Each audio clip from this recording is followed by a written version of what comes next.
He was born in 1899 in Brooklyn, New York, within a modest family originally from Italy.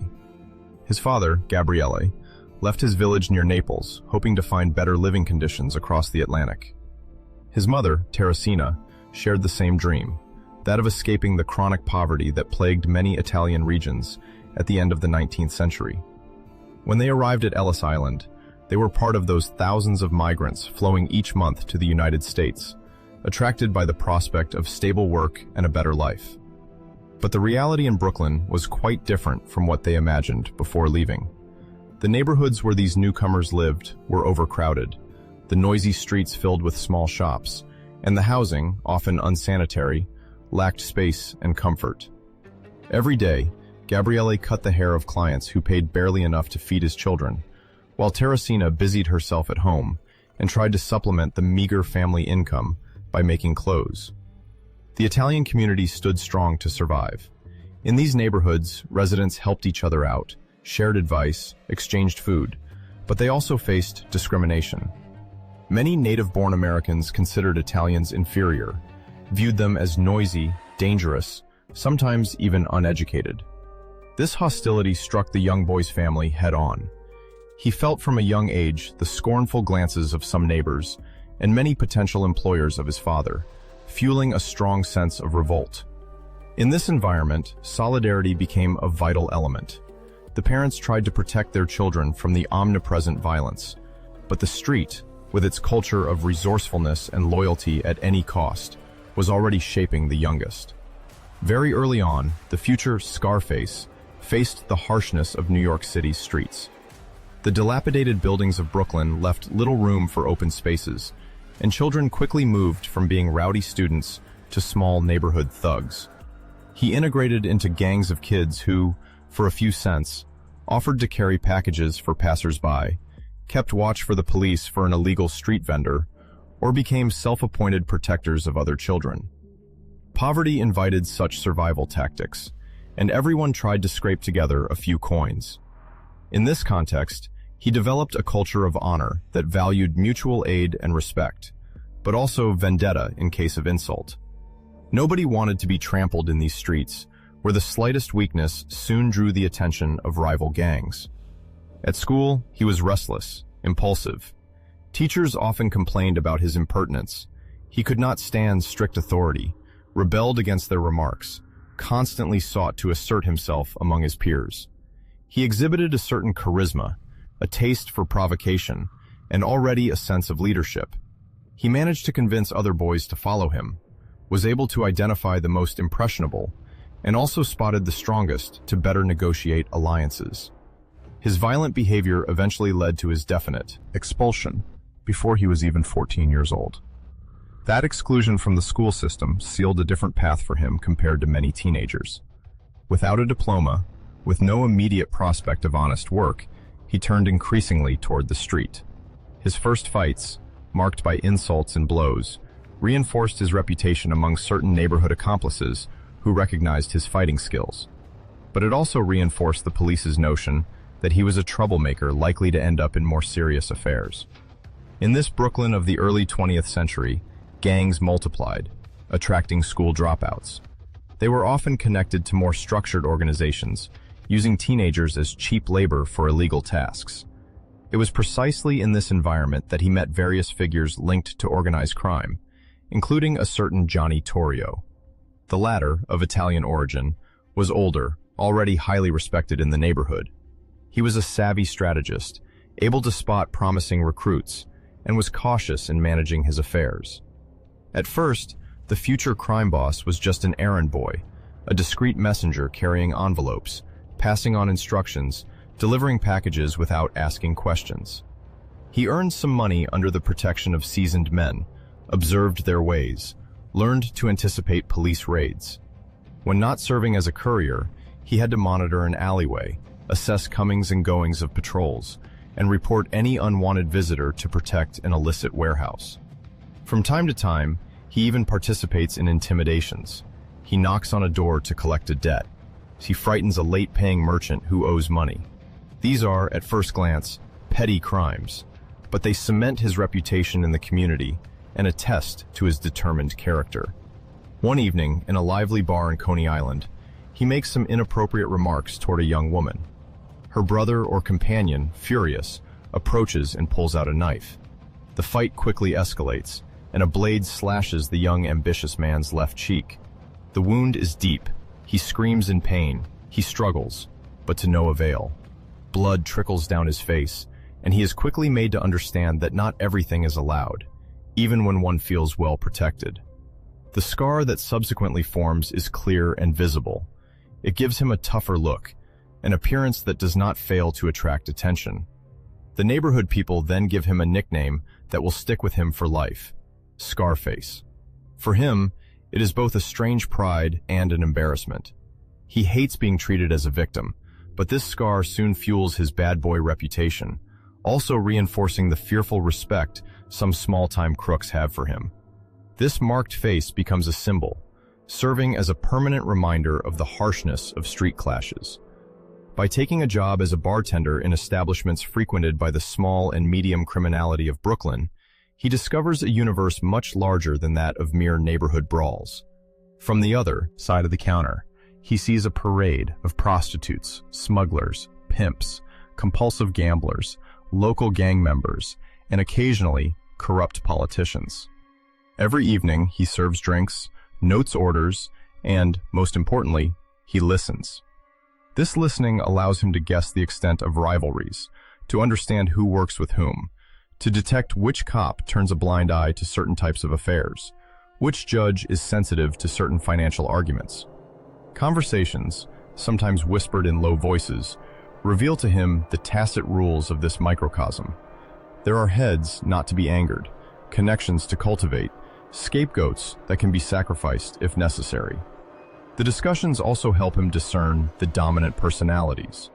The leader of a gang will always want to be talked about with fear and respect, while an uncertain lieutenant will let doubts slip into his words. The bartender, often considered a mundane and non-threatening employee, collects all this information without anyone suspecting. Behind this counter, he also learns the art of diplomacy, serving a drink to a client likely to explode at the slightest annoyance, offering a slight word of humor to ease the atmosphere when two individuals start raising their voices, discreetly slipping a message to the right ear. He learns all these social strategies daily.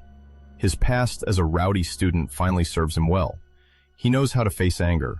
He knows how to respond. But above all, he understands the importance of choosing his words carefully.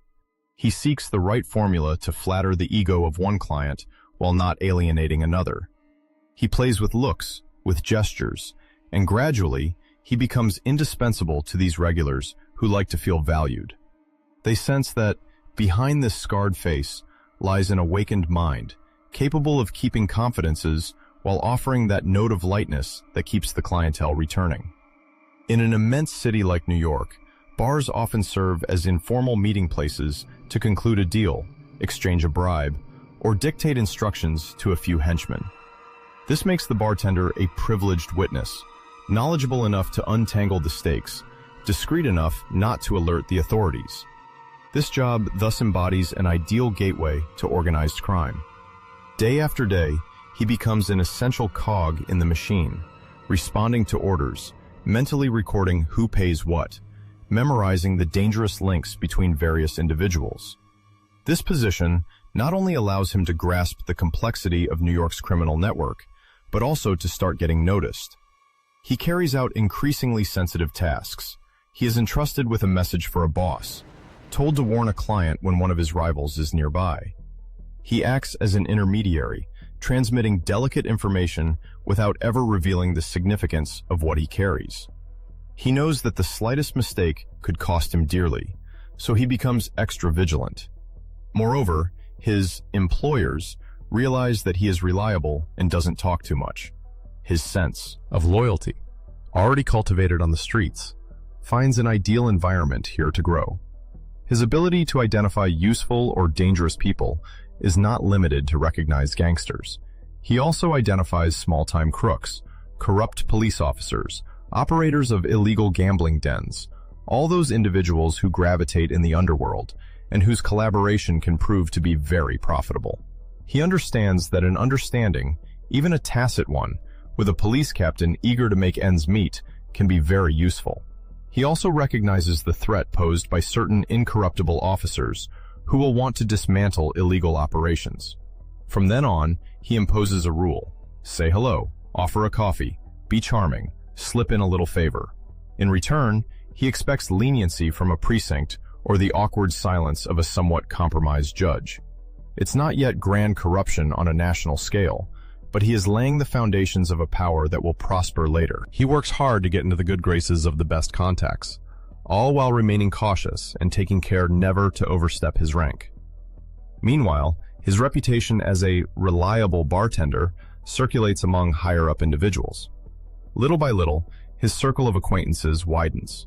People looking for a discreet intermediary inquire about him. He is put to the test with riskier missions, such as ensuring that a participant at a secret meeting feels safe.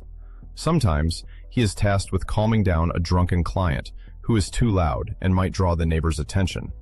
Other times, he has to steer important conversations to ensure no eavesdropper intervenes. He quickly learns to gauge the tension in a discussion, to resolve a conflict before it escalates, to command respect as much through his composure as through his scar. The regulars, whom he knows by sight or by reputation, come to trust him. They see him as a clever guy, capable of performing increasingly useful tasks, someone who knows how to keep his mouth shut and who manages to be both reassuring and formidable. Gradually, the tasks entrusted to him go beyond the simple bar setting. The people he associates with often have scores to settle elsewhere, in other parts of the city. They need reliable messengers or negotiators capable of diffusing nascent conflicts. They also need someone able to inspire enough fear to make a defaulter understand he must pay his debts promptly. In these matters, the young bartender is particularly effective. He knows how to wield words and a look to get what he wants. He delves deeper into the small underworld, discovering hideouts, clandestine suppers, places where illicit betting or gambling takes place. Thanks to his intuition, he always stays a step ahead, avoids traps, and begins to master the workings of this life on the fringes of legality. This shadow learning earns him a bit more money, ensuring him a certain unusual comfort for a young man of his age. He can buy clothes that make him appear respectable, move around without fearing the lack of a few dollars for a carriage or a cab. He sometimes invites friends to eat at modest Italian restaurants in the neighborhood, where pasta is cheap, and one shares the nostalgia of a distant Italy. Thus, he grows fond of this relative ease and already aims for a higher status. He dreams of climbing the criminal hierarchy, no longer being just a dutiful employee, but a central player in the schemes brewing in Brooklyn. His mentor, Johnny Torrio, knows how to capture this growing ambition and regularly whispers some prudence advice. Never boast too much about your achievements. Be sure to respect the elders. Never make unnecessary waves. The young man remains aware of the risk represented by the fierce competition between New York gangs. Settling scores sometimes happen at the turn of an ordinary evening, and it is best not to be on the wrong end of a gun. Yet, he does not hesitate to use force when he deems it necessary. Violence is part of the common language in his world, a language whose grammar and syntax he now masters. Between subtle threats and direct assaults, he navigates with caution. The scars on his face and fists do not disappear, but they tell of his journey, reminding that he is not a novice. The men around him understand and slowly accept him into their more restricted circles. Over the months, the bar counter is no longer just a workplace. It transforms into an unofficial headquarters for gathering confidences, centralizing requests, spotting opportunities. He listens to the complaints of neighboring tenants who suffer from the voracious appetite of rivals, or gathers rumors about a future criminal contract. He is only an employee, but everyone knows he sees everything. He encourages customers to confide in him while skillfully flattering them. In the same motion, he instills a form of fear. No one wants to get on the bad side of the bartender who can block an alcohol supply or let slip a compromising piece of information. Without seeming to, he begins to subtly regulate the order in his establishment and sometimes in the block. If he senses a conflict is about to erupt, he identifies the protagonists, offers them a last-minute deal, promises to intercede with an influential person. Gradually, his reputation as a problem-solver bartender the one who arranges, negotiates, sets things straight, grows in certain clandestine circles of Brooklyn. With Torrio advising from the shadows, he knows he cannot remain passive. Rivalries between gangs are becoming more intense. The police tighten certain positions, and Italian immigrants still face many prejudices. But he chooses to turn this handicap into a catalyst for opportunities. He courts a few major criminal figures: liquor distributors, gambling den owners, fences of stolen goods. He offers his services without condescension. He highlights his ability to remain invisible, his ease of gathering information, his privileged connection with several officers. In return, he is offered small shares in various trades. He willingly accommodates them, as he has no qualms about supplementing his income this way. The sums he receives are not astronomical, but they greatly increase his motivation. The more he immerses himself in this world, the more he realizes he needs to aim even higher. Street swagger no longer suffices for him. Now that he has tasted respect and fear, he wants to earn his place in the big leagues. In these once mundane bars, he also perfects his way of presenting himself. He abandons the overly worn clothes, adopts better tailored shirts, grooms his hairstyle. He wants to project the image of a self-assured man, not just a messy brawler. He observes his elders and notices that the most feared gangsters often master their language and wear an impeccable suit. This elegance is a form of social armor, a way to signal to others that one is worthy of respect. The scar on his cheek will never disappear. But instead of connecting him to the cliché of a low-level thug, it becomes for him a sign of tenacity. He himself doesn't like being called Scarface, preferring, whenever he can, to persuade people to keep that nickname to themselves.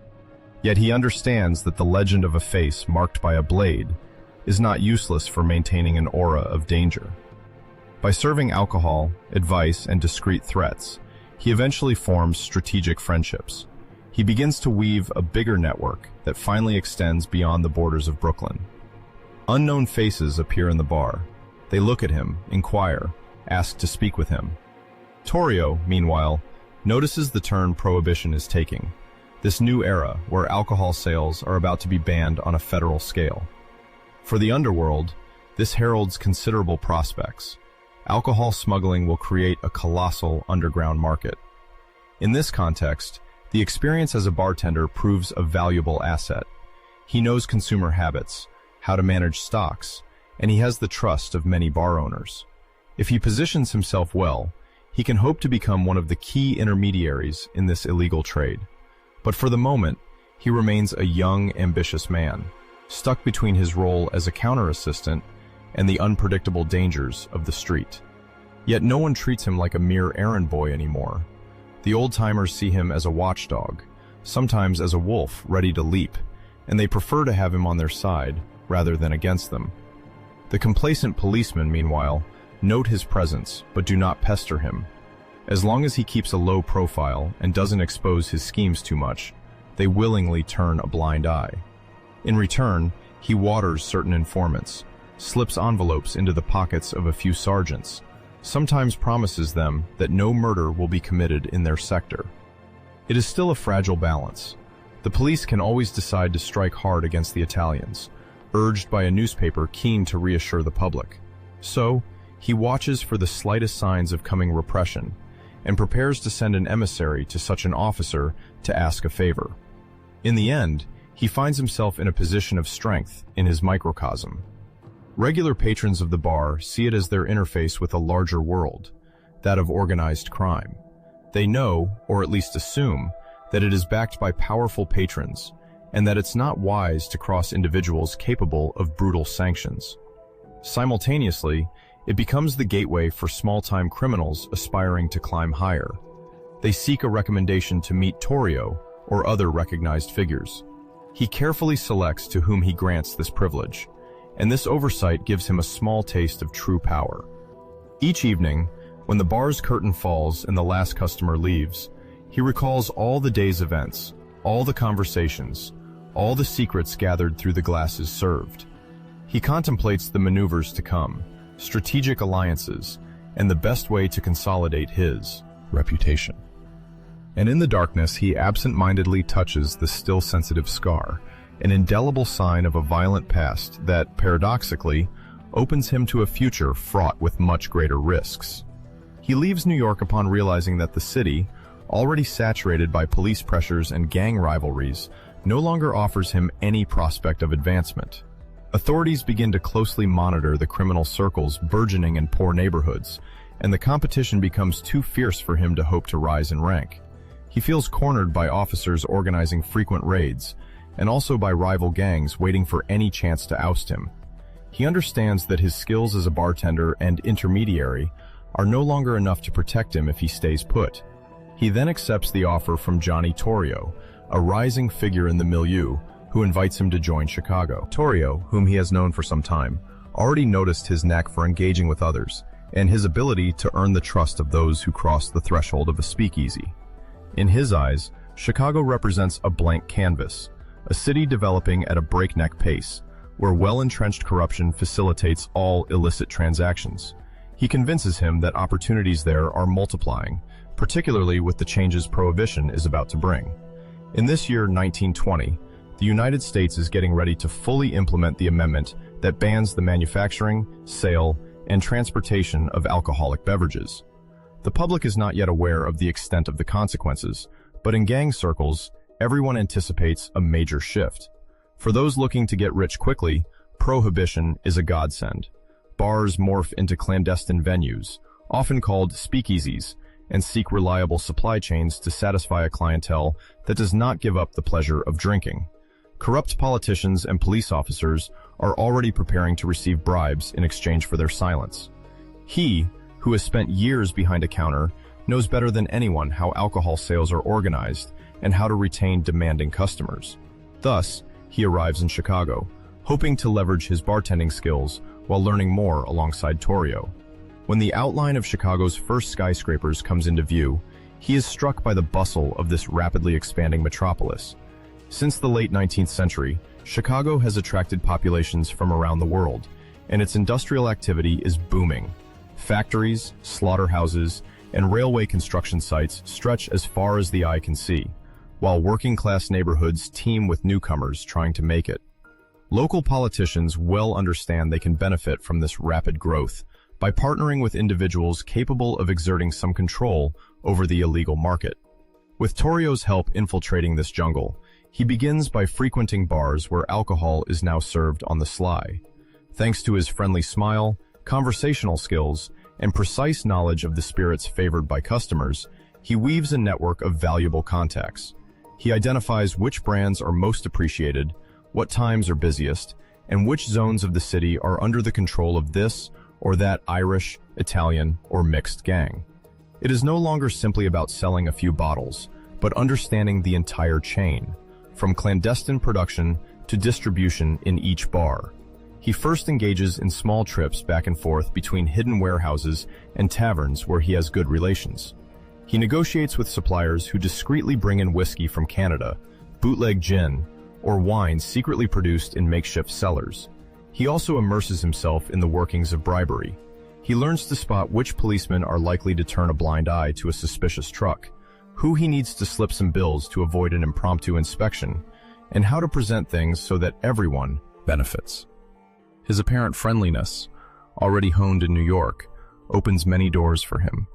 Local politicians do not feel threatened in the presence of this warm man, who knows everyone by their first name and seems to care about his interlocutors' well-being.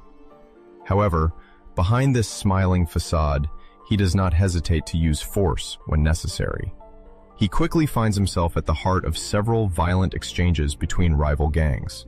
His allies see him as reliable, dedicated, but also formidable in case of conflict.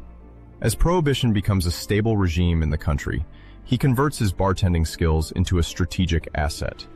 He knows which alcohols to buy to please the high society, keen on maintaining their lifestyle despite the official ban. And he also knows how to supply less wealthy customers, fans of cheap drinks. He thinks about the safest routes to transport the goods, avoiding the most zealous police patrols and bribing those who prefer to supplement their income. He evaluates the risks faced by each bar, which can tolerate a raid, which need enhanced vigilance. According to some historians' estimates, there were at least 10,000 speakeasies in Chicago in 1921. This explosion of the illegal market gives those who know how to organize and secure deliveries colossal power. Now, he no longer confines himself to being a mere intermediary. He becomes the architect of a complex system where protection, money collection, and maintaining a united network bring him growing prestige.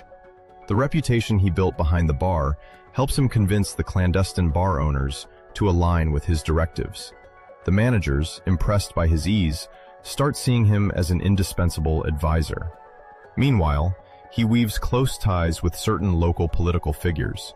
Mayors, aldermen, and corrupt policemen need to make a lot of money and exert indirect control over crime in order to maintain a semblance of order in the streets. Aware that his relationships can make all the difference, he sometimes invites officers or influential officials to dinners, where alcohol flows freely. He knows how to measure every word, smooth out every tension, and guarantee his interlocutors a comfortable remuneration as long as they respect the tacit pact. At all times, he remains alert to detect lies and guess hidden intentions, as he recalls the years spent behind a bar, observing every gesture, every facial expression of the customers. He knows when someone is about to betray him, and doesn't hesitate to let it be known with a cold stare or a sharp remark. Gradually, he surrounds himself with loyal seconds, ready to carry out his orders and eliminate the obstacles in his path. Some of these lieutenants manage the logistics. Others are responsible for collecting money or recruiting new members. He personally participates in the selection, checking each candidate's criminal record, motivation, and personality, because he refuses to see his organization infiltrated by informers working for the police or a rival gang. His mentor, Johnny Torrio, embodies the mastermind of the operation at this precise moment. Torrio, calmer, more inclined to negotiation than direct confrontation, prefers to maneuver in the shadows to avoid excessive attention from the press and authorities. He wants to establish a semblance of tranquility in the streets of Chicago, strike deals with rival gangs, and distribute the territory to avoid bloodbaths. He, on the other hand, shows a more flamboyant style and doesn't hesitate to use violence. Nevertheless, he holds his role as a loyal executor and gains immense respect from the henchmen. The two form a complementary duo. Torrio elaborates the big lines, maintains discreet contact with influential personalities, while his protege takes care of settling scores, intimidating rivals, and consolidating control over the alcohol trade. When the first significant clashes with Irish gangs from the north side occur, he is on the front line to organize reprisals and defend gained territories. Tensions intensify over the months. Illegal transactions multiply, and the pursuit of profit sharpens the competition. In 1924, several gangland murders broke out in the city, leaving on the ground bandits from all horizons. The police struggled to curb this wave of violence, especially because the official reports were falsified or the officers themselves were bribed. Each faction tried to eliminate supporters of the other, and the press began making headlines about the climate of terror reigning in certain neighborhoods. Torrio, who was still moving cautiously, found himself caught in the spiral. In January 1925, he was the victim of an assassination attempt, likely stemming from rivals disputing his authority. The attack, very violent, severely injured him. He narrowly escaped death, but was so weakened that he chose to temporarily withdraw to heal his wounds and avoid the chaos. It's a major turning point. For the first time, Torrio admits it might be time to hand over to a younger, more energetic figure, ready to fully assume the risks of the gang war. He, who already shows himself as bold and charismatic, finds himself thrust into the spotlight. He inherits the network, the contacts, and the structure Torrio painstakingly set up. However, he not only retains the framework, he adds his own style, much more direct and feared. He understands that to further extend the burgeoning empire, power must be centralized and absolute authority imposed. The owners of speakeasies, who could previously negotiate their rates with various factions, now see a clearer hierarchy being established. They realize that if they align themselves with the imposed rules, they benefit from solid protection. But if they resist, the punishment is immediate. He surrounds himself with hand-picked bodyguards, invests in the corruption of judges and high-ranking police officers, ensures that he can prevent any serious indictment. His fame stretches beyond the limits of the underworld neighborhoods to reach the business center, where even perfectly respectable businessmen understand that working with him can prove profitable for circulating money without too many questions. In this metropolis, where the population already exceeds 2.5 million, he knows he needs to diversify his activities to consolidate his empire. In addition to alcohol, he invests in illegal gambling, sets up betting houses, and sponsors prostitution establishments. He sometimes prefers to delegate the day-to-day management of these activities to trusted men, but he closely monitors the accounts and demands to be kept informed. He knows full well that a single unfortunate event, a misappropriation of funds, or a betrayal can cause everything to collapse. His determined temperament and propensity for brutality deter rebellious inclinations. His past as a bartender hasn't disappeared.